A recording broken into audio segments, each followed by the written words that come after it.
YouTube, what's going on? BD Wolfgang 1980 here, aka Bezell, the man that's seen the place to be in the QCNC. Well, hello, friends. Welcome on in. It's time for your NXT recap for October 14, 2015. It's a decent show, nothing to write home about, but I will say this: the main event was pretty good. So, main event made up for a lot of ground in this show. Let's get on down to it here. Show starts off video recap of NXT's Takeover Respect last week. Bayley comes out, your NXT Women's Champion. She cuts an in-ring promo. We get match of the year chants from the crowd. She says last week was about Dusty Rhodes and it was about respect. Now as she's talking, Alexa Bliss with Blake and Murphy, they come out to the ring. She ends up starting off trying to be nice. She completely puts over Bayley, and then of course she changes it up before she's done. She ends up taking the title out of Bayley's hands and cutting a heel promo. Now while she's cutting this promo, Bayley is not standing idly by. She's being body blocked by both Blake and Murphy. So she was, they didn't lay their hands on her, but they were just body blocking her, keeping her from getting to Alexa. And so Alexa finishes up by saying that she wants to be the next NXT Women's Champion. Okay, so we're going to have a feud here of your champion Bayley versus Alexa Bliss. We'll see what happens. So from there, we got a backstage promo from last week. Finn Balor and Samoa Joe with William Regal. They're back there. Joe says, hey, I know we had a good run here with this tag team classic, but I came here to be the NXT champion. He says, I'd like to have a title shot. Finn Balor, being the man he is, he accepts. But Regal says, no, hold on here, gentlemen. He says, we already have plans. Just can't ask for a title shot out of nowhere.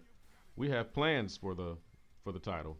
Tonight there will be a 20-man battle royal to determine the number one contender. Joe looking a little angry by this. He says, don't worry about it. We're still going to have that match because tonight I'm going to win the Battle Royal, and then I will be the number one contender. All righty. Nice segment there. Let's move on here. From there, we get promos from various wrestlers, all saying that they're going to win tonight. Those included Ty Dillinger, Apollo Crews, and Rhino. From there, we get our first match. It's your NXT Tag Team Champions, the Vaudevillains, versus Sawyer Fulton, Angelo Dawkins. Now, this was really nothing to write home about. It was borderline squash. It was only 3 minutes. Nothing special to see here, but it was still entertaining and funny. You know how the Vaudevillains do it. They can make an entertaining match. But the champs go over with the Whirling Dervish, get the 1, 2, 3. Your NXT champions, the Vaudevillains. From there, we got Dash and Dawson. They cut a promo saying that they're not impressed with the champions, and they should be the number one contenders for the tag team titles. But from there, they call out Enzo and Big Cass. From there, we get the usual Nia Jax, little teaser video promo, whatever you want to call it. But this time it says, up next. Okay, that's right. That time has come. We shall see her debut shortly. From there, this was maybe the funniest. Yeah, it probably was. This was probably the funniest segment of the evening. Very short, though, but this was still funny. This involved Dana and Emma. Bear in mind, this took place last week after the match against Asuka. But Dana's on the trainer's table getting looked at. She looks like she's in La La Land. Looks very dazed. Emma's talking to her, comforting her. From there, Asuka walks in, and she pats her on the head just like Dana does that commentator. I forget her name. Her name escapes me right now. But she pats her on the head. She flashes that sinister smile and walks off.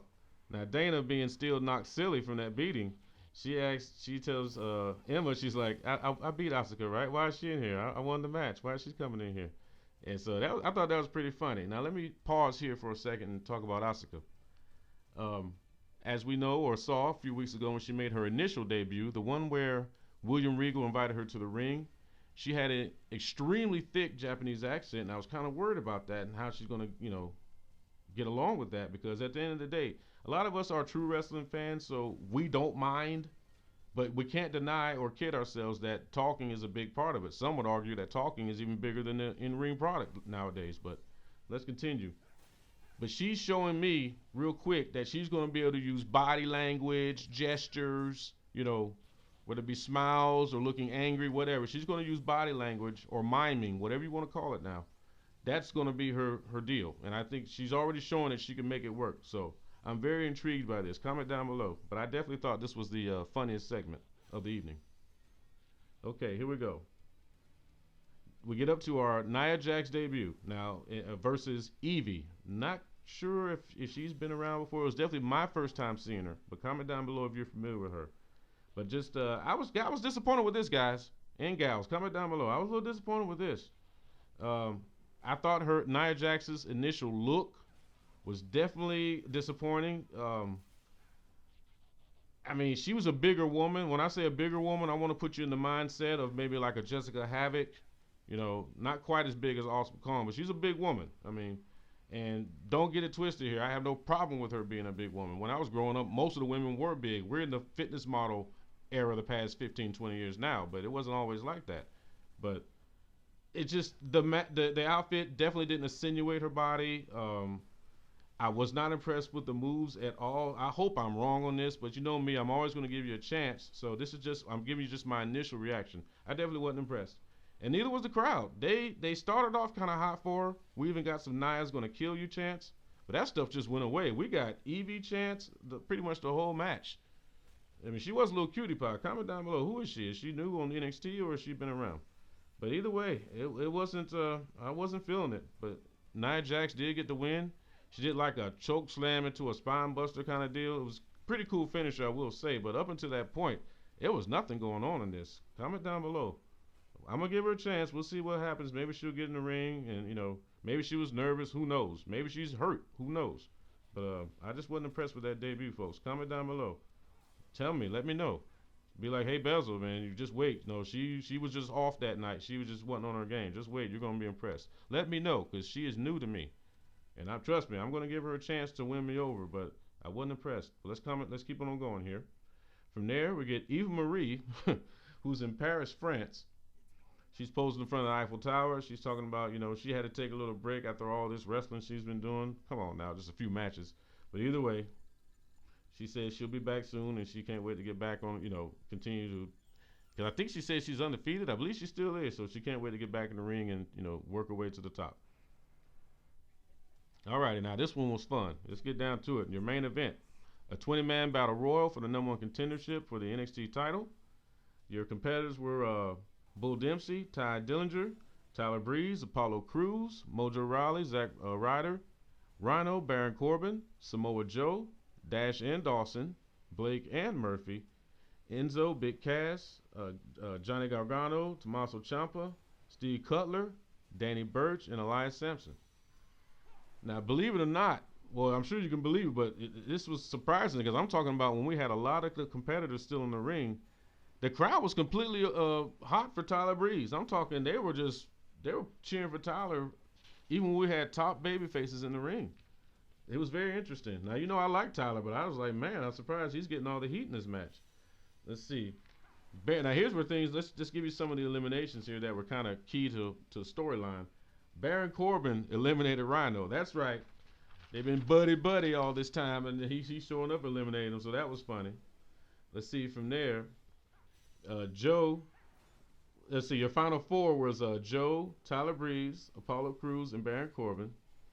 Joe eliminated Tyler, and then this is what got real funny. When he eliminated Tyler, first of all, the crowd was, you know, they booed a little bit. They were very upset, but Tyler would get paid back by eliminating Joe once he was on the apron, which I was like, man, can he even do that? But I guess so. So that's how.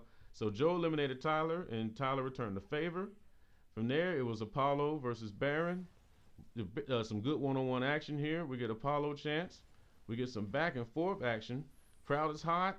Apollo Crews eliminates Baron Corbin. Now you want to talk about a shock for me, because I just knew once. I kind of thought that Corbin was going to win the whole thing once they started the match. I really did, because you all know they think the sky's the limit with him, and so they'll find any excuse to push him. But I really thought he was going to win this. But when Apollo Crews got the 1, 2, 3, I mean not the 1, 2, 3, but the elimination, I was actually shocked and surprised, and kind of jumped up with excitement. Comment down below, what did you think, or did you see it coming? Maybe you're like, Bezell, you didn't see this coming? Comment down below. But I enjoyed it.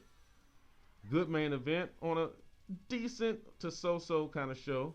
But anyways, that's my opinion on it. What did you guys think? Definitely want to hear your thoughts on it.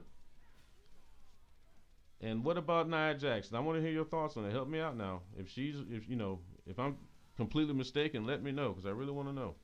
But either way, it was still fun. It's always fun to watch NXT. It's still one of my highlights of the week. But especially after that pay-per-view. Maybe the bar is just too high. Maybe I need to back off the gas a little bit. But it was a so-so to good show. It was. That main event definitely helped out. But boy, it's a beautiful Friday morning right here in the QCNC. I got to go out here and do a little car work this morning. But either way, you go out, enjoy your day, enjoy your weekend. Maybe we'll find something to talk about here. There's some Lucha Underground news I can report on. We'll probably do another video this weekend as well. But till we meet again, go out, be good to yourself, be true to yourself. I will see you later. Bezell's out, my friends. Take care now. Be good to one another.